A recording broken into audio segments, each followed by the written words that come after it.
Hello, welcome and thank you for your interest. I have composed the sins and virtues for the Istinarri Creed, and in this video I will share them with you. I will begin with the Istinarri sins. They serve as reminders or guidelines of characteristics and deeds which we should remove from ourselves and avoid reintegrating them, as they are harmful to ourselves and society as a whole. Sin of violence. One should commit violence if their safety or that of others necessitates it. Regardless, it is sinful to hurt another for any reason, especially sadism. Sin of vengeance. One should always forgive, but never forget. It is sinful to seek revenge, for vengeance creates only more hatred. Sin of jealousy. It is petty to resent another because you believe them better in some aspect, or because you desire what they have. It will damage your relations, standing, society around you, and your inner peace. Sin of deceit. If we lie, words have no meaning. If we deceive without lies, then we must look for hidden meanings, and words have no meaning all the same.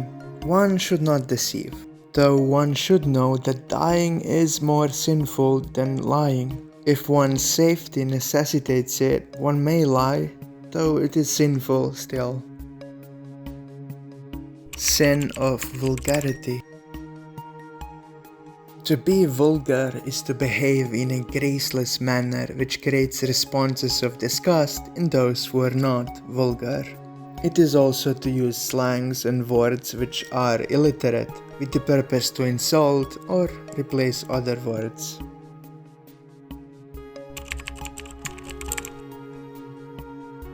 To be impatient is to throw tantrums and lack self-control in times of waiting. This is graceless. One should not do this. However, one should not mistake impatience for opportunism either. Sometimes it is better to create opportunities instead of waiting and achieve the desired outcome. These Istinarri virtues serve as an additional guide for deeds and traits which are commendable to ingrain. Think of them as greater suggestions for personal growth, beyond the core tenets. We should pursue establishing these virtues as our characteristics, as they are both valuable to ourselves and society. Virtue of patience. Patience is not the ability to wait, but the ability to wait with patience. One could tap their leg with anger, glare and complain at a person in front of them in the line. That is impatience. One being composed and calm while waiting is one who is patient. Virtue of benevolence. To be benevolent is to be honorable, moral, just, empathetic, and gentle. Virtue of contemplation. Contemplation is a form of, or sometimes mistaken as, meditation. To contemplate, one can simply be without distractions and think of a specific subject, or let their mind wander. Journaling is also a form of contemplation which encourages further growth of character. Virtue of valor. To be valorous is to have great courage. When one would be consumed by fear, they accept it and take control of it. Virtue of planning. Without any planning, we are lost to the chaos of life and desire. To plan is to manage oneself's personal logistics.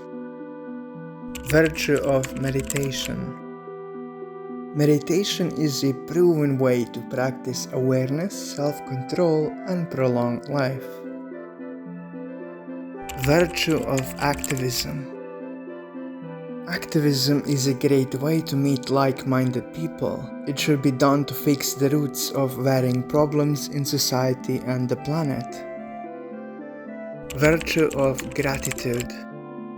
Instead of dreading the past, the future, or a lack of resources or slow progress, one should be aware of those matters, but with the duality of gratitude. It is easy to accept things for granted. One should be thankful for even the most basic necessities of life. Virtue of wisdom. It is virtuous for one to pursue and accumulate wisdom, for one who is truly wise knows that one knows little, for the domain of knowledge is infinite. Virtue of honesty. When we are honest, our words have meaning. Promises have no meaning, for our words are promises. Without truth, all that is left is the competition of greater and greater deception, where we try to understand the hidden meanings of others, destroying communication and its purpose. Virtue of creativity. This virtue is the great cause of civilization. It is a powerful mind which can find creative solutions to problems. To be creative is to think from varying perspectives and try to align them in an artistic and efficient manner. Virtue of grace. To be graceful is to be the embodiment of outer perfection. It is to speak thoughtfully, move gently and elegantly, and to practice beauty and hygiene. Thank you for watching, listening, or both. The virtues, sins, and tenets have taken a decade of experience with mindfulness for me to summarize like this. I sincerely hope you will pursue them for the betterment of yourself and the society. If you have thoughts to share, ideas, questions, or concerns, you're welcome to leave a comment. If you are interested in me or my content, I advise subscribing to this channel. Farewell.